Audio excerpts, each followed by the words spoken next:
다같이 찬송 436장 나 이제 주님의 새 생명 얻은 몸 함께 찬송드립니다.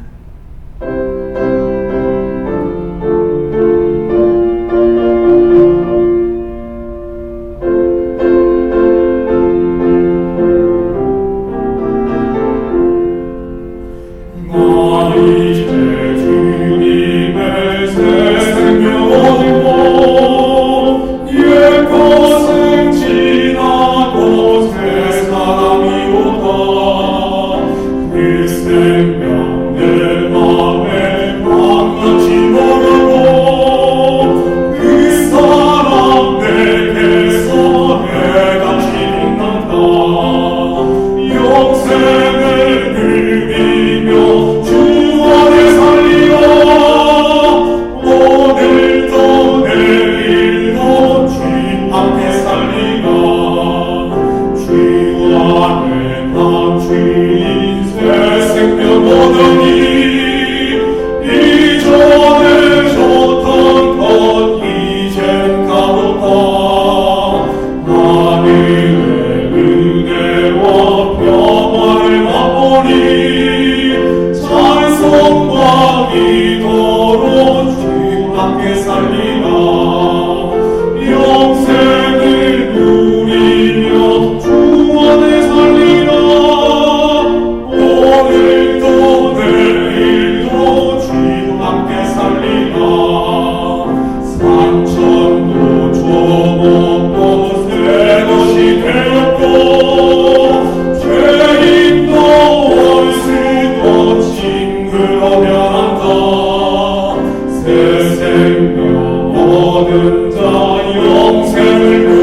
우리에게 주시는 하나님의 말씀은 사도행전 8장 1절에서 4절까지입니다. 사울은 그가 죽임을 당함을 마땅히 여기더라. 그날에 예루살렘에 있는 교회에 큰 박해가 있어 사도 외에는 다 유대와 사마리아 모든 땅으로 흩어지니라. 경건한 사람들이 스데반을 장사하고 위하여 크게 울더라. 사울이 교회를 전멸할새 각 집에 들어가 남녀를 끌어다가 옥에 넘기니라. 그 흩어진 사람들이 두루 다니며 복음의 말씀을 전할세. 아멘. 사울은 스데반 집사가 사람들이 던지는 돌에 맞아 죽어가는 그 현장에 있었습니다. 평생 유대교를 위해 열심 하나로 살아온 사울에게 있어서 스데반의 죽음 당하는 것을 마땅한 일로 생각했습니다. 사울은 그리스도인들을 잡아오는 일에 앞장섰습니다. 그는 교회를 없애려고 집집마다 돌아다니면서 날뛰었습니다. 그리고는 남녀노소를 가리지 않고 예수 믿는 사람이면 끌어내서 감옥에 보냈습니다. 사울뿐만이 아닙니다. 유대인들은 스데반의 재판 과정을 통해 교회가 하나님과 모세의 율법을 배척하고 모욕하고 있다고 생각하여 교회를 핍박하기 시작했습니다. 스데반이 돌에 맞아 죽은 바로 그날 예루살렘 교회에 큰 핍박이 일어나게 되었습니다. 유대인들은 예수를 믿는 그리스도인들을 잡아다가 옥에 가두었습니다. 그러자 사도들을 제외한 성도들은 예루살렘을 떠나 유대와 사마리아 그리고 타국으로 흩어지게 되었습니다. 초대교회는 가장 큰 위기에 처했습니다. 이대로 가다가는 교회를 구성하는 성도들이 전부 유대인들에게 붙잡혀가 교회가 사라질 판입니다. 사울처럼 밤낮 가리지 않고 그리스도인들을 잡는 데 혈안이 된 사람이 한둘이 아니었습니다. 인간적인 시선으로 보면 교회는 엄청난 위기에 처한 것이 분명합니다. 그러나 오늘 본문을 자세히 살펴보면 하나님께서는 오히려 이 위기를 통하여 놀라운 복음 전파의 기회로 사용하셨음을 깨닫게 됩니다.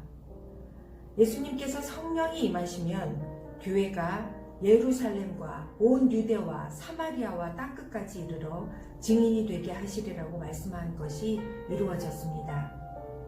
1절 후반절을 보니 유대인들의 핍박을 통해 그리스도인들을 유대와 사마리아와 땅끝으로 흩으셨다. 또 4절 말씀을 보면 그 흩어진 사람들이 두루 다니며 복음의 말씀을 전하였다라고 기록하고 있습니다. 그렇습니다. 하나님의 생각은 우리의 생각과 다르고 하나님의 길은 우리의 길과 다릅니다. 하나님께서는 핍박을 통해 복음 전파의 놀라운 일들을 이루어내셨습니다. 핍박의 한 사건을 통해 안 좋은 일도 있었지만 한편으로는 핍박 덕분에 예상치 않은 복음 전파가 이루어진 것이지요. 제 삶에도 이런 일을 경험한 적이 있었습니다. 누가 봐도 불행하고 어려운 일을 겪으면서 하나님께서 왜 나에게 이런 일을 겪게 하실까 너무나도 궁금했었습니다. 그때 당시에는 너무나 힘들었었는데 지금 그 시간들을 지내고 보니 그 일 덕분에 유익이 되었던 것을 보게 됩니다. 하나님은 그렇게 저의 삶에 일하셨습니다. 고난을 유익으로 바꿔 놓으셨습니다. 저뿐만 아니라 여기에 모인 성도님들도 이런 경험을 갖고 있으리라 봅니다. 지금 온 세계가 코로나19 사태 때문에 많은 어려움을 겪고 있습니다. 많은 사람들이 예상치도 못했던 일들 때문에 두려움과 또 위정자들에 대한 불신을 경험하고 있습니다.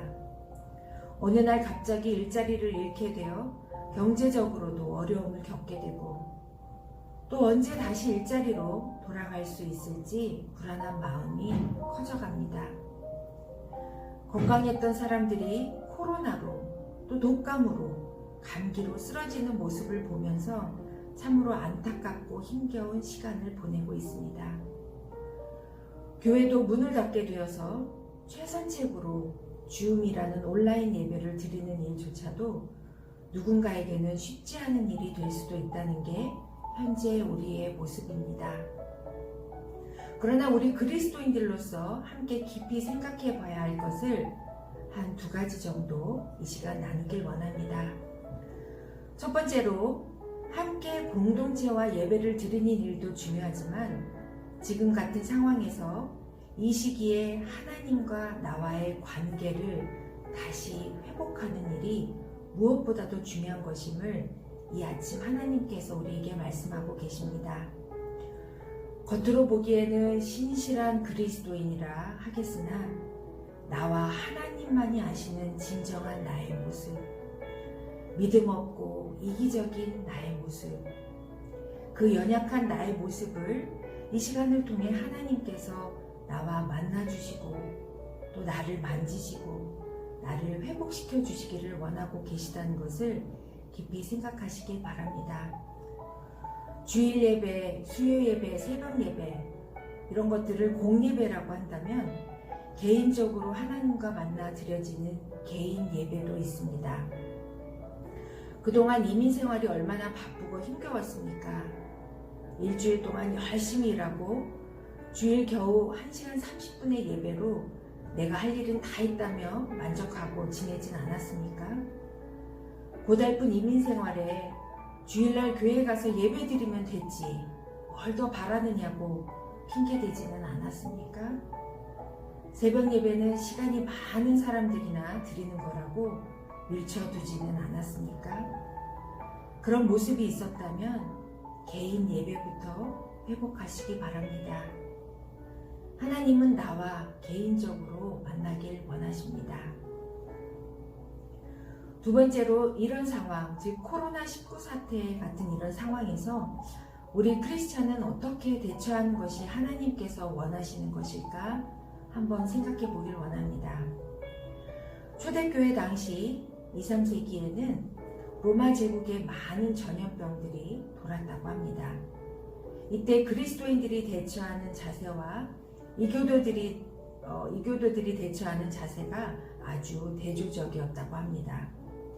이교도들은 그들의 지도자들을 찾아가서 도대체 왜 이런 일이 일어나는지 신께 물어봐 달라고 하고 어떻게 하면 그 신의 노를 풀어드릴까 제사를 드리는데 집중했다고 합니다.